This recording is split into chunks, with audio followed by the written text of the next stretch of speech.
Alrighty, it's late night. I'm bored.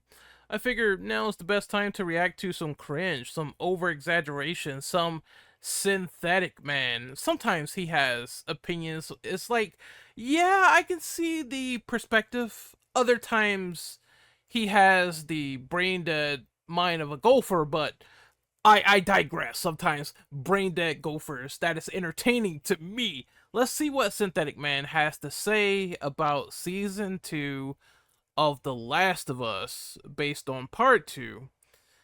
And I saw some of this video, some of it is kind of a train wreck, but let him talk, let him speak, let him move in chipmunk voice. It's finally here, the adaptation of the most subversive video game sequel in history, The Last of Us Season 2. I've simultaneously both been dreading this and looking forward to it. Dreading it because I knew it meant I would finally have to finish The Last of Us Part 2, and I did recently on stream, and it was truly as painful as I knew it would be. The Last of Us 2 is truly a product born of spite, of hatred of the audience, of all of the fans who loved Joel from the first game. And I'm not just talking about him dying near the beginning. There's a lot of elements of that game, especially how Ellie treats Joel in the flashbacks, that makes it clear that Druckmann despises all of the people who would dare save their surrogate daughter instead of save what's left of human civilization. Now, So there's two things here. I love Joel as a character, but I already imagined he was going to die in part 2. It was a wild hunch and a wild guess, but considering how those initial trailers painted Joel, where he was like almost a spectral-like figure, I figured they were gonna kill his ass off. Number 2 is that Ellie was obviously gonna be pissed. It's your surrogate father, dog ass, lying in front of your face about taking you to the Fireflies, the place where you can get the cure, and then all of a sudden slaughtering everyone in there and saying, well, they found someone else, everything's fine. And I'm just going to lie to you for years because I can't cope and bear with the truth, right? He still lied. And you're going to have people who will resent you for lying to them. It's common sense. Yes, she did forgive him over time, and I'm thankful that they went in that direction, but he still lied. And people aren't really too privy to liars. I'm sorry. I don't know if you've been lied to like for a bit in your life, but I figure if your dad would lie in front of your face about something that's important and you find out or you have a hunch, you're going to be pretty mad about that. I don't know what else you expect. I'm not gonna go over that again. I think I covered my opinions pretty thoroughly back when I reviewed the first season. But obviously I sided with Joel, and I really despised how the show removed a lot of the ambiguity as to whether or not a cure would even be made by killing Ellie. But still, now we have the aftermath of The Last of Us Part 2. And even though it released 5 years ago now, it still feels like it was yesterday when it was leaked that Joel gets killed in the beginning of the game, and thankfully, the majority of people decided not to buy The Last of Us Part 2. Now, of course, there was a lot of misinformation saying— I mean, don't worry, this game has been rampant in conversations in every gaming platform on the earth for the past, like, 5 or 6 years. It's quite hilarious and it's quite unnecessary how far some of this discourse has gone for real. Holy shit. And the levels that it has gone to, definitely a holy shit moment. that no, supposedly the game sold extremely well, even though the game sold 4 million copies in its first month, which seems like a lot. But then 2 years later, it had only sold 10 million compared to the first game's 30 million. And no doubt the As I always say, there is a difference between budget, sales expectations, and games being out longer than certain games. So if you compare the sales of The Last of Us Part 2 to The Last of Us 1, guess what game has been out longer? The Last of Us 1. Therefore, obviously, the game being out longer and being out on multiple platforms. It was the initial install base of the PS3, then the PS4, then the PS5, and then you have Part 2, which is on the PS4 and the PS5. Yes, it's a no fucking brainer that the first game sold more than the second game. But, as I always say, there is sales expectations, and whatever it was has met Sony's expectations in order to not only greenlight a new project from Naughty Dog, but also greenlight the fact that they put out The Last of Us Complete, which is Part 1 and Part 2 together.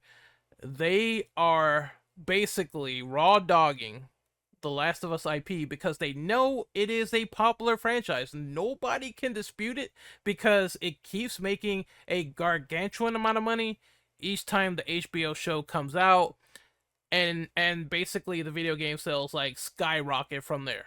It's just, it is what it is. They had their cultural phenomenon. It's what the series has gone through multiple times, and I'm sure when part 3 comes out, is going to be the same premise once again. It is what it is. Should Sony go and promote other franchises like Infamous, Killzone, etc.? Well, you have to also understand some of these studios, they don't want to work on some of these IPs anymore. Fucking Sucker Punch, they want to work on Ghosts of Yotei. Fucking what is it? Guerrilla Games, they want to work on Horizon. And they said this multiple times in interviews that you can find right now. It's not a case of, hey, let's bring back the old because it will reignite something, right? It probably will amongst the fandom, but it's also a case of, we are creatively tapped from this previously established IP. We don't want to do it anymore. We want to do something different. Sometimes developers are allowed to say, yeah, we want to move on to something else. And I think that's totally fine. As long as what you are delivering with that something else is great, then I don't mind. Let's continue. Budget for the second game was much higher, and Naughty Dog even had to cancel the multiplayer-only expansion/standalone release, which is even more evidence that the game bombed horribly. And they've now had to... I don't think that's a case of The Last of Us Part 2 bombing.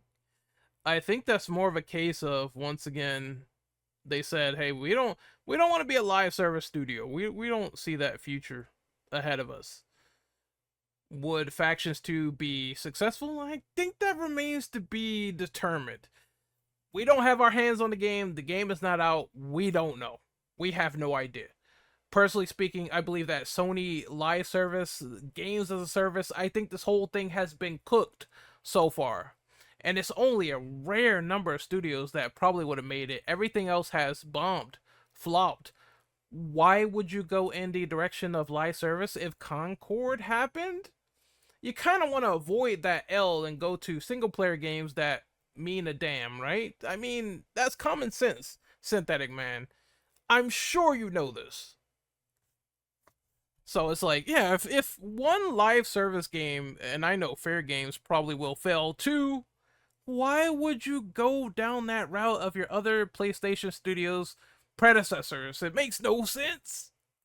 to re-release it twice to try and make up for the losses of The Last of Us 2. And knowing all of this, and also knowing... Well, I think you need to see something real quick. Let me pause it right here. This is important. Alright, I found it. It says, when the HBO TV series first premiered on January 2023, it led to a significant boost in sales for The Last of Us Part 1, with the sales increasing by 238% in the UK. This increase was also enough to re-enter the UK sales charts. The series also saw 322 sales increase for The Last of Us Remastered. So the game retroactively sold a colossal amount of copies simply because the HBO TV show came out. Is transmedia marketing, is business, and if it works, it works. That's kind of how you have to treat it. The fact that Neil Druckmann is directly working on the TV show as he did with Season 1, I knew that people are going to definitely end up hating Season 2, unless they make drastic changes to the story. And just based on Episode 1, it doesn't really seem like they changed much, except a lot of the out-of-order flashbacks that appear later in the game are now in the very first episode. Like the famous dance scene, you know, the one where Dina asks... Reordering the scenes is changing the show, like you initially claimed. So, what is your point? That makes no sense. Just the way he looks, it's like, I don't know. If points are being established and he does not know he's spilling spaghetti and contradicting himself, but I mean, hey, go off, I guess. She smells bad? Oh yeah, that line's still in the show, 1-to-1. So clearly Druckmann... Yeah, there's 1-to-1 stuff in the show, and there's also changes, like Once again, Joel going to therapy. That was not in the game. That's a change. And I'm sure this goes hand in hand with not only Druckmann, but Craig Mason, which is the one who is sort of rearranging things for a TV format. It's been highlighted and established and talked about in interviews multiple times. So I don't think it's just him here. And honestly speaking, I don't mind if heads and creative studios and people who worked on the game supervise the show. I think that kind of should happen before it turns into a shit show. So yeah, like, I wish Capcom would supervise more of Resident Evil, but that doesn't happen, and you see what happens with those adaptations. So I'm not really fully against that idea 100%. Just throwing that out there as a little blurb, so to speak. Hasn't learned anything. He still thinks it's hot for two lesbians to smell each other's odor, especially when one is hideously ugly. You know, I might as well address that before we get started, because there are a lot of morons, a lot of tourists who watched my Season 1 reviews and didn't know that Bella Ramsey was an adult. Yes, she was 19 years old when Season 1 released, and so obviously she's even older now. And no, I don't give a shit if you think I'm a bad person for calling her ugly. We all know she's ugly. It's incredibly distracting, and it really just takes you out of the show. And to address another Well, as he goes on this rant, I just want to sort of point something out, so give me another second. Alright. I don't know about you people, but do you think this is the epitome of great looks? Like, is this man a creeping Adonis, so to speak? Just eyes glazed over, looking like a partial alien. It's just making fun of him, but I mean, he's kind of doing the same thing to someone else, and personally speaking, to me, this guy just looks like your average QAnon forum dwelling complete amalgamation. This guy looks like a fly has sex with a dog. Just, I don't understand how people call other people unattractive and they look either just bug-eyed or mid. Like, what the fuck is this? Like, I don't understand it, man. Eyes glazed over, eyes slumped over, like, what the fuck? Again, it's just easy to clown on this dude if you want to. It's very easy. You're not the Adonis of fucking male attraction. Stop. Like, stop. Stop, please. For the love of God. thing that I know is going to come up, as plenty of people told me I'm racist for pointing it out in my Season 1 review and my Fallout TV show review. Yes, blackwashing and miscegenation are absolutely woke. If it's being shoved into every goddamn TV commercial and movie, despite being a relatively rare phenomenon in real life, you don't think that's propaganda? Can you not think of a single reason why maybe that's being shoved in your face? If you don't understand how that could possibly be part of the message, I don't think you even know what the message is in the first place. But please, continue to listen to— Bro, you get mad at black NPCs in fucking video games and they're non-playable characters. And the way you sort of coordinated yourself in your Spider-Man review, it elicits a strong dislike towards African Americans, or at least you come off that way. I don't know. Like, I'm not gonna call you racist, but I am gonna call you sus, cause some of the anger and the stuff and the things and the fucking stuff that you say it kind of comes off a little bit that way. I'm not gonna give you any label, but just that scorn and hate in your Spider-Man 2 review, like, good God, man. It's just like, holy shit. If you're not racist, you sound racist. So, sometimes it could be like that.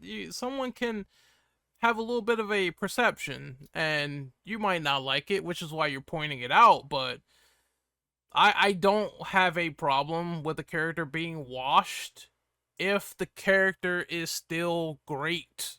If the character is still good. I mean, Nick Fury was white, and now he's black. And in the MCU, I like Nick Fury as Sam Jackson, and he was black in the Ultimates comics. So it's not a big deal if the actor and the character still is good. It remains to be seen for how Maria is going to be in The Last of Us Season 2, but I do like the fact that they gave Tommy a son now, because it sort of raises the emotional tension. Now he definitely has even more to lose, and I guess it might be devastating if you know the game and the events that come with it. And I kind of want to see how the show handles that a little bit, but I guess we'll see. So, not all changes are like literally the worst. So everything's crumbling down, woke, just like you proclaim. I mean, there can be some, nuance to these arguments. There can be some good things that come out of a character being changed around. I mean, the Ancient One, nobody noticed. Nobody noticed at all in Doctor Strange, and it happened. So it's just a thing. If it leads to better characterization, I don't mind it. Fucking Commissioner Gordon in the Batman, he's awesome, and he's black. All right, he's black now. You can still like the previous Jim Gordon when he was white. I think he still is a deep character, but he's good in the Batman as Jeffrey Wright or whatever Jeffrey Wright is. I don't know if he's black or maybe he's mixed. I'm not sure, but it's definitely a far cry from old Jim Gordon. So let's continue on.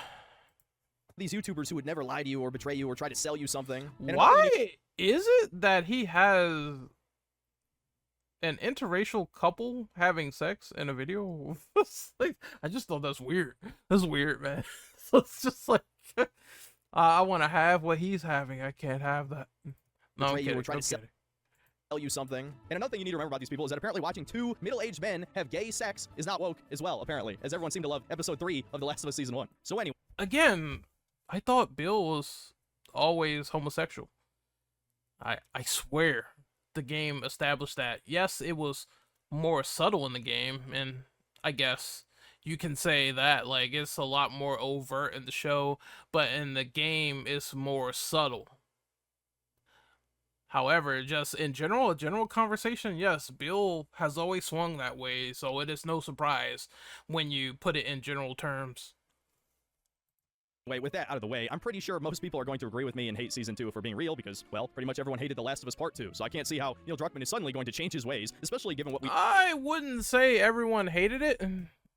I would say that the general consensus is that The Last of Us Part 2 is divisive, so the pendulum doesn't just stay one way or the other. There are people who dislike the game, and there are people who like the game. You've seen video essays of it all the time, where there's someone who can't stand it, and then there's someone who literally loves the game. It's not just one way. Oh, everyone hates it or everyone loves it.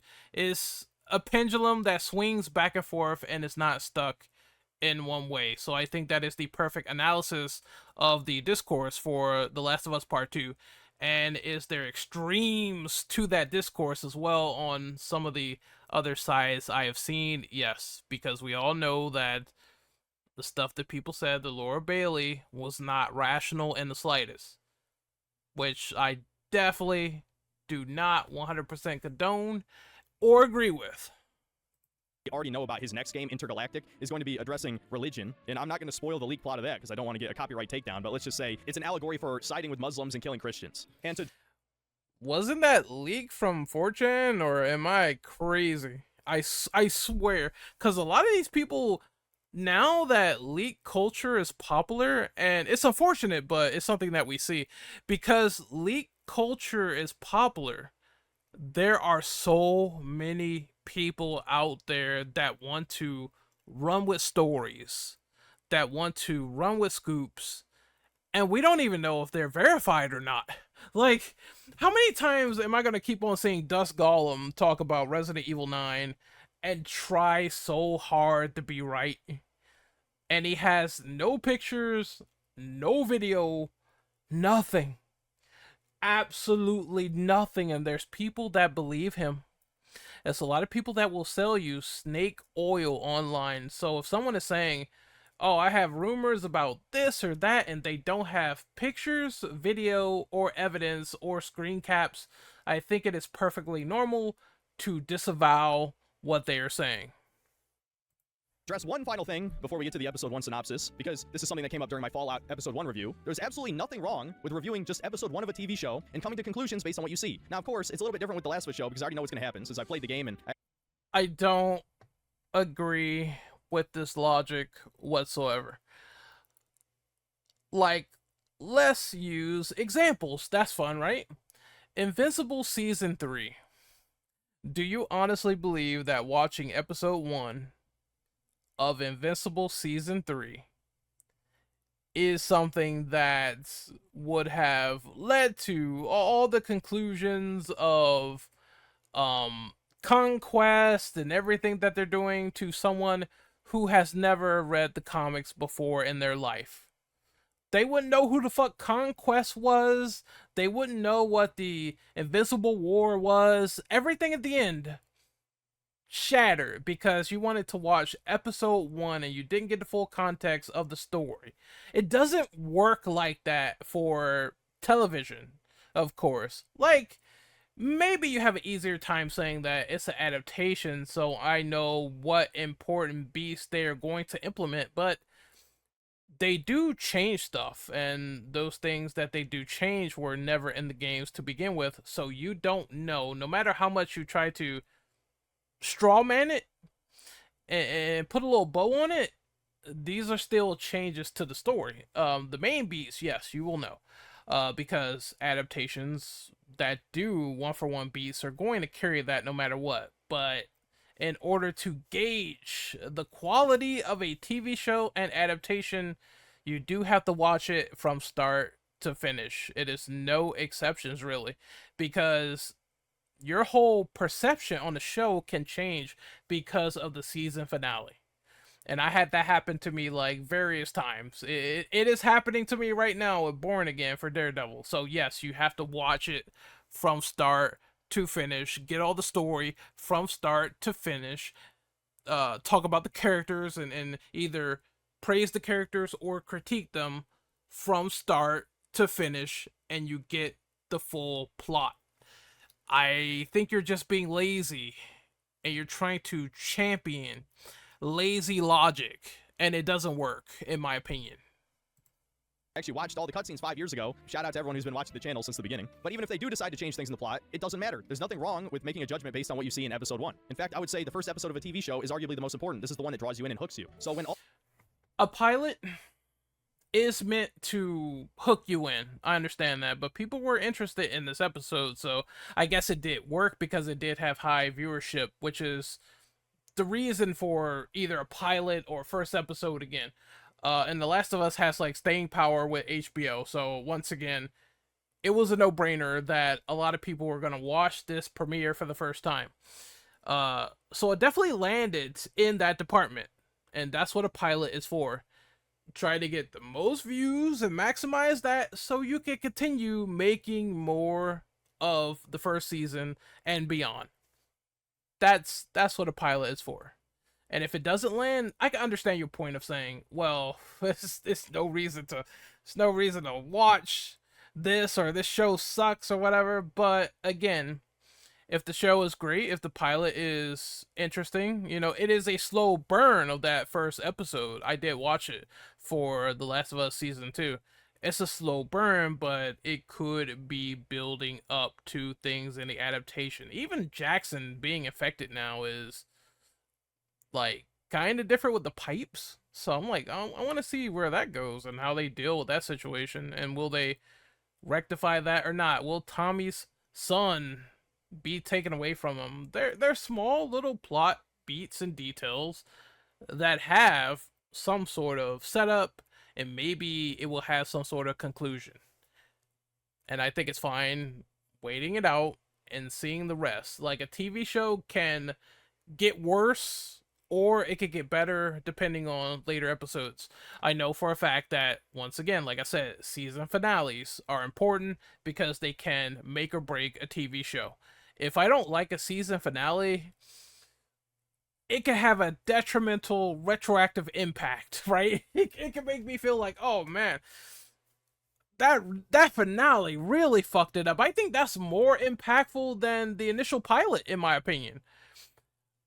Because if you get to the end and it's like a bad finish, it's like, what the fuck, right? So yeah, I think that's a bigger talking point and conversation you could have. But you had the opposite here. So again, I don't agree. First episode, it's done, it's finished, it's a wrap. No, because you're missing out on details and characterizations and everything, and the finale and everything.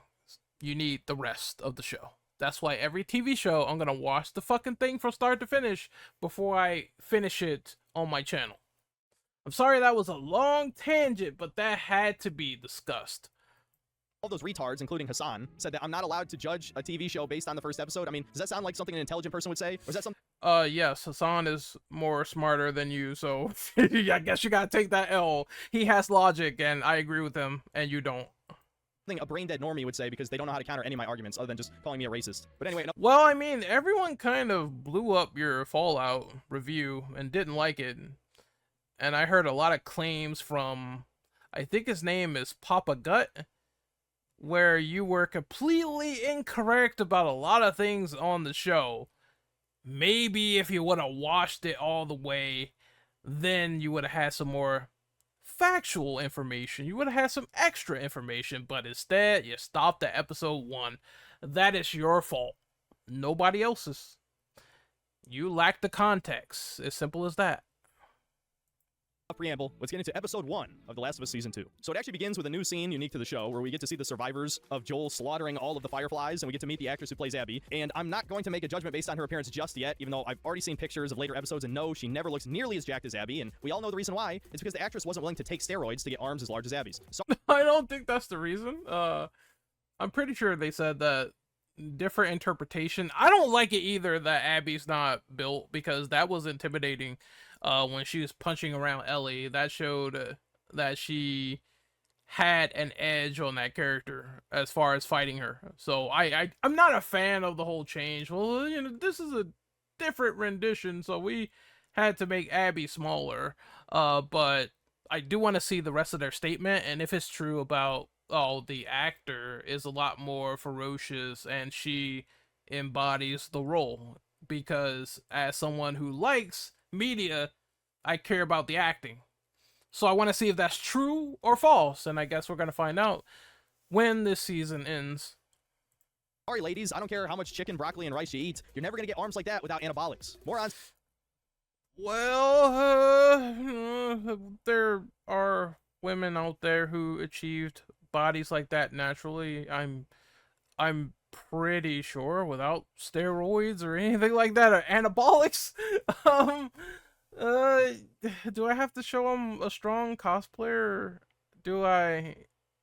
See, I don't have the context of what they've been eating and stuff like that, but I'm pretty sure he's false about that. I'm pretty sure you can get buffed up if you work hard enough. You know, eat lean and all that other stuff. I'm 99% sure. And I'm 99% sure he would never step into an octagon fighting any one of these. He's just never. He'd get knocked out. You would, because she would knock you out. I'm just laughing at that. That's a funny joke taken from the show. Just flipped on his head a little bit. Who've never touched a dumbbell seem to believe that women have just as much muscle building potential as men. It's not even close, guys. So yes, unfortunately, Abby is not the muscle monster that we all know from The Last of Us 2, which you know. He looks like a toothpick though, so I don't. Even Abby like has bigger guns than he does, so it's like, what the fuck? Maybe he's jealous. I don't know. Someone who watches any of my streams, maybe you'd think I'd say that's a good thing, but I kind of ironically enjoy how gross Abby looks in the game because it kind of just represents the overall ugliness of The Last of Us 2. The fact that the actress is actually more attractive than Abby kind of just takes away from it. Especially, I think she's the only casting in the show that's more attractive than the game version. And I don't know if that's to subtly make you side with her more given what comes next after this. I think Isabella Merced as Dina looks really good. Like, I wouldn't say her game counterpart is ugly or anything like that, but I think she looks really good, and she's embodying that wholesome spirit of the character even more. So that's one actress that I really like so far in this season, for sure.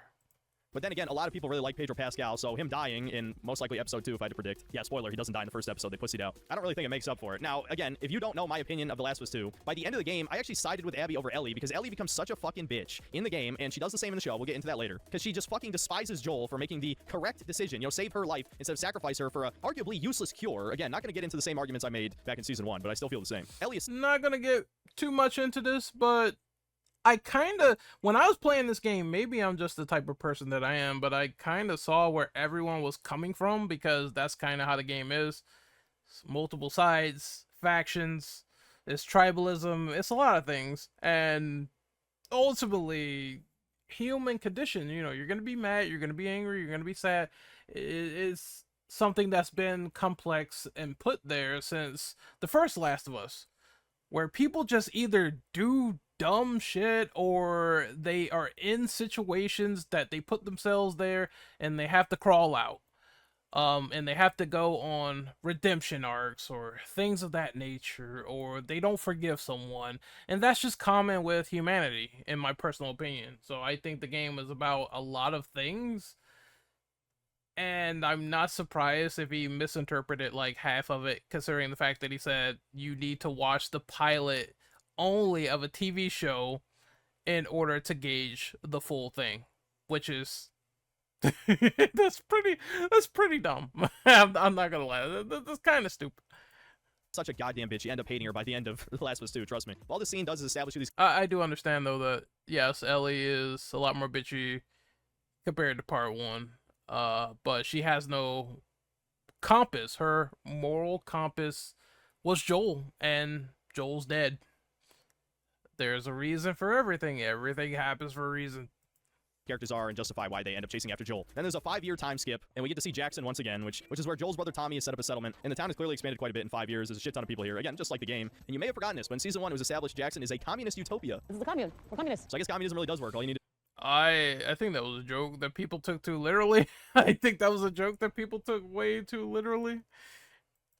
is a post-apocalypse to get it started. And I'll be honest, like the next 30 minutes felt like complete filler. It starts off with Ellie beating the shit out of a dude way bigger than her. It looks so fucking ridiculous, man. But it really sets the tone. It sets that feminism wokeness shit right from the beginning, so you know exactly what to expect. Tiny, ugly goblin woman beats the shit out of Chad. And it looks awful, man. It doesn't even look convincing the least bit. And we also get to meet Jesse, the Asian cuck character, who only exists to implant. Didn't that guy say he was holding back on Ellie?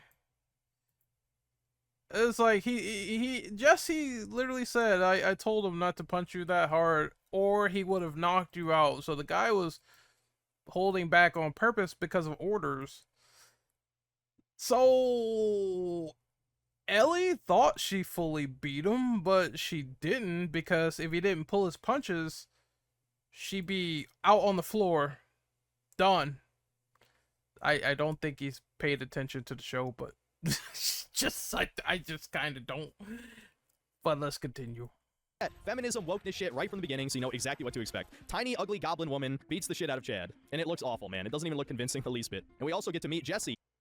I think if anyone has you in a triangle hold or whatever, you're gonna be tapping out. You get choked out by anybody, and it's a firm grip. Or if you're in an arm bar, that shit hurts. Like I was in that shit by multiple people. And that shit kind of hurts. Like it's hard to get out too. I just tap.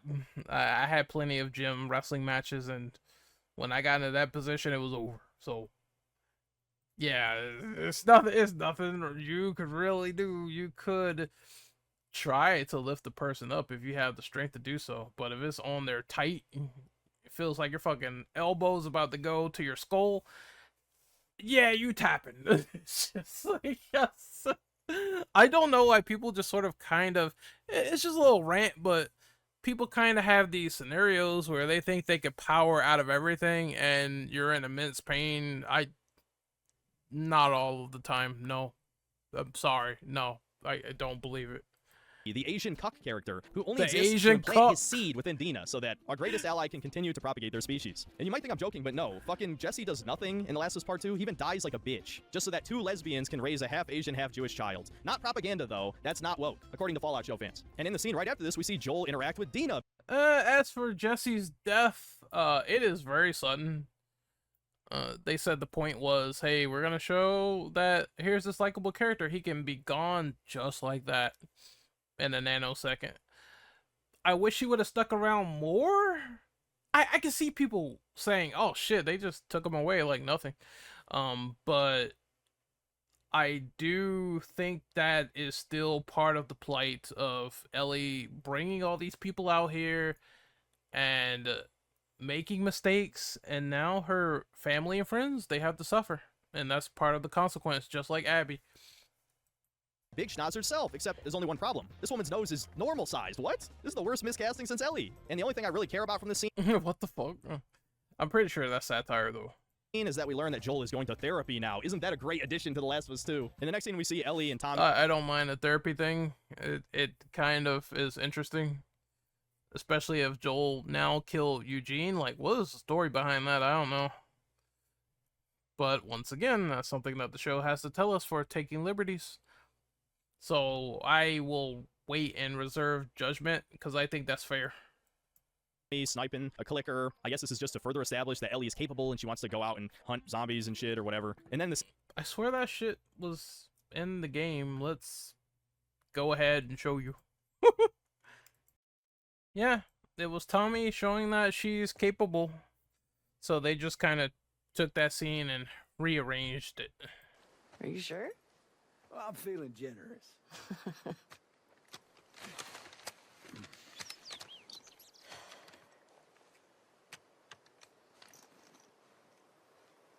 See that sign there? Red one? Try hitting that. Good way to get them out of wherever they're hiding. Yeah, I think it goes to Got hitting aim the higher. signs, then hitting the infected. Well, we are on patrol. Boom! I love that part. Oh, the fucking gore is like still good, man. Scene after this, we are reminded that Tommy's wife is black. I actually completely forgot about this, but as you know, race swapping isn't woke, so it's fine. And as you might remember in season 1, What the fuck? He's at it again. I completely forgot this time, though. Oh my god. they blackwashed Joel's biological daughter, so it looks like both brothers got jungle fever. And we also see Tommy's What the fuck? Both brothers have jungle fever. I have no comment. Make of what you will for that one. kid. Interesting.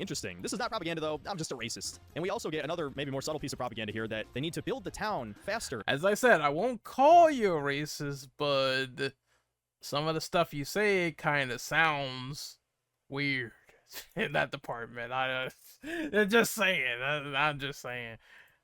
So that they can accept more refugees. And Joel says we need to help our own first, very based. And this is treated as a bad thing, somehow. Because Joel was a refugee. No, he's Tommy's fucking brother. That is not the same thing as letting in, let's just say, strangers from another country who might not share the same cultural values as those in Jackson. Do you think maybe this is allegory for something going on in the world right now? About No, I don't think it's allegory. I think she said that because, I mean, Joel was probably an unknown in Boston before he got accepted into a community that was governed under, you know, people who were working in Fedra, but he was still accepted somewhere with tests trying to survive.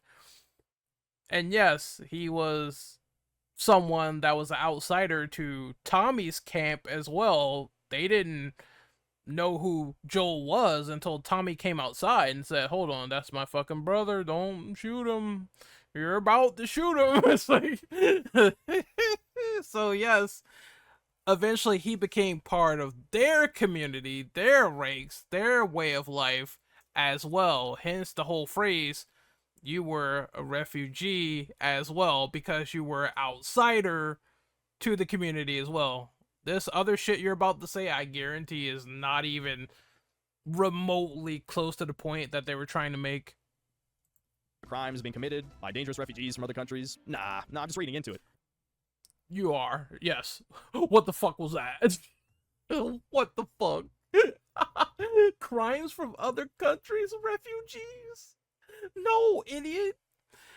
He was an outsider to their community. He was an outsider to two communities. And they took him in.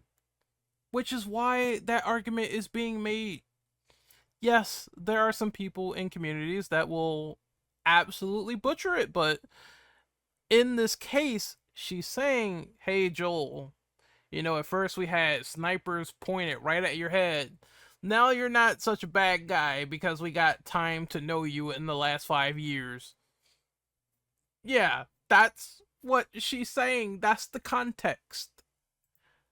Well, the next scene is certainly one of the worst of the episode, where we get to see a humiliation ritual in real time as Joel goes to therapy. And instead of, having a legitimate therapy session where Joel talks about his problems with Ellie, about her ignoring him and just, being bitchy in general, instead, the woman just fucking roasts his ass. Well, 19-year-old daughter, she's acting toward me like every 19-year-old daughter has ever acted toward their dad, ever. What is this, our 5th session? Are you just gonna keep grouching on like this every time? Aren't you supposed to be validating me or something? And the justification for this is that Joel killed her husband, Eugene. Now, for the sake of curiosity, I mean, yeah, if you killed someone's husband and then you continue to irritate them, they aren't gonna have fond words to say to you when it's all said and done. Like, so yeah, she even says, I pent this up for a while now. I always wanted to say it. I fucking hate you. And I guess that is an allegory of the themes of The Last of Us Part 2. So that's probably why they put that in there in the first place. That's just me free thinking. I'm guessing that's the reason why this new scene, this therapy is in here to begin with. But I'm wondering, is the therapist even going to be around long if Joel's going to die? I don't know. Yeah, she'll still be a part of Jackson, but will there be more therapy sessions? Maybe Ellie getting in there? I don't know where that's going to go. But I guess we'll find out. I looked up Eugene, the Last of Us wiki, because I'm like, I don't even know who the hell that is. And in the game, it was just a character who was mentioned who died of natural causes. So I guess this is something they're going to reveal in later episodes. But the point is, the therapist hates his ass, and obviously knows that Joel is lying about why he's coming there. And she asks if Joel hurt her. And the next line was so predictable that I actually called it. He says, I saved her. I legitimately fucking shouted at the screen when I called this shit. I'm not even joking. In the next scene, we start setting up the romance between Ellie and Dina, and I don't know, man, this shit's just cringe. I'm not going to hyper-analyze every single scene. Just know that it felt like filler. And so I'm not going to hyper-analyze every single scene, but I certainly will do so. Ellie, Dina, and some jobbers go out on a recon patrol, and they discover that a grizzly bear has been taken out by a bunch of zombies. Then the no-name morons just let Dina and Ellie go investigate an abandoned supermarket by themselves, where there's 2 clickers inside, so they split up. And we don't even see Dina kill hers, so she's so badass she did it no problem. But we do see Ellie. I think that's kind of why they said, we gonna let these 2 go up in here and fucking kill shit because they're getting good at it. I think that's the reason. If Dina could take out a fucking clicker by herself, no problems whatsoever, I don't think they needed Cat's crew. Now, I do partially agree, like, if you're in a fucking post-apocalyptic scenario, you're gonna want to be teamed up. I ain't gonna want to go nowhere alone because it's that horror movie trope. You won't come back, and sometimes zombies treat black people like chicken, so I'm like, fuck that. I'd rather go with somebody than to go by myself. Badass, she did it no problem. But we do see Ellie stab her clicker to death, and I don't know, I've got no comment really. The scene's fine, I suppose. But then, just as they're about to escape, Ellie collapses through the floor, and we get introduced to a new zombie type, a stalker. Honestly, I barely even remember this enemy type from the second game. Ultimately, it didn't really matter because the melee combat was so simplistic. You just press L1 to dodge, and then press square to counterattack, and that's all you do over and over again until you kill any of the zombies in melee. In fact, the zombies in The Last of Us Part 2 felt like filler about 80% of the time. Ellie gets bit in the process. I fucking love beating them things up. That's all I gotta say about that. But thankfully Dina doesn't discover it, and so the duo report back to the Communist Council at Jackson and tell them that the zombies are getting smarter, basically. Then we get a scene where Joel tries to talk to Ellie, basically fails, and then we get the party scene from the E3 trailer, which actually happens in the last 3 hours of the original game, so obviously they're changing around how they tell these flashbacks. Who knows, maybe they cut them entirely from the show. But yeah, I don't even know what to say here. It's almost 1-to-1 from The Last of Us Part 2. I think the flashbacks are still in the show, considering the fact that they kept the Joel astronaut dinosaur episode with Ellie where she goes and she RPs as an astronaut. That's still in there. You can see that in some of the trailers.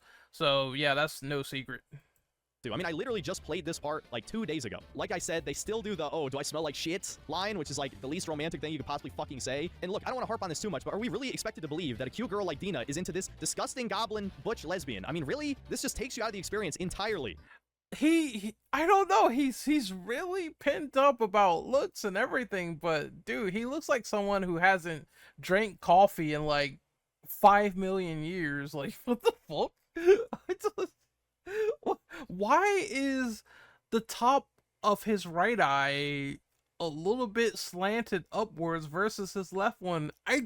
What the fuck's going on there? Has God misaligned your eyeballs? I have no idea, bro, but you could be equally easy to make fun of facially. You are not a pariah of looks. Stop. And yes, we do have to watch them kiss, as if this whole situation wasn't already repulsive enough. And of course, Oh, two girls kissing. This is so gay. Dude, I don't. Doesn't bother me in the slightest. It's just like whatever. People will kiss. You go outside, you're gonna see all types of people fucking kissing. It does not matter. Hell, I might be kissing on your mom. No, I'm fucking joking. we still have the old homophobic guy who's like, oh, this is a family event. And then Joel just Oh, his biggest sandwiches getting pushed. I just thought that scene was funny where he pushed the shit out of him. He pushed the holy god out of Seth, man. In the game, it was like a little light push. In the fucking show, he pushed the shit out of him.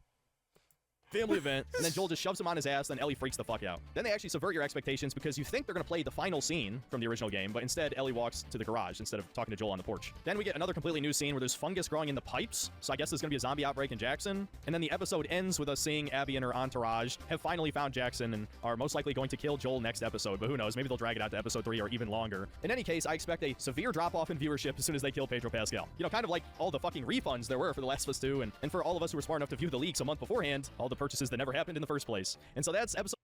Hey man, look, I'm pretty sure you're gonna be so angry when The Last of Us Complete gets a higher view in sales or a higher count in sales because the TV show came out. Now, you can't question the idea. Is the viewers are they gonna drop if they kill off a key character? And I think that specific notion can come into question because that can happen in TV. We've seen that with Walking Dead, but the thing that people don't mention about Negan killing Glenn was that was off a cliffhanger. And that's the reason why it's like then you have to wait and see what happens and all this other shit. And I could kind of see the combined factors coming into play, mostly akin to, well, maybe not fully akin, but when Invincible went on like mid-season break, nobody liked it. So if you do things like in between along with some of these factors, then maybe there could be a drop off. But I still think the show is going to be readily popular because, I mean, you're gonna have those flashbacks, you're gonna have those people that still want to see what happens next. It's just going to happen. I don't know how they're gonna do it. I guess we will see. Sunday is that episode where they do introduce Joel to Tiger Woods, so I guess I'll be checking that out, seeing how that goes. And I don't know if I'll be giving my thoughts in the future. I do want to review the TV show, so you might have my opinion. But Synthetic Man is funny. Like, sometimes he says shit that is interesting to engage with, and then other times he's like a lawn gnome with no brain whatsoever, and it's kind of funny to poke at and laugh at. It's kind of hilarious how slow-brained he can be sometimes.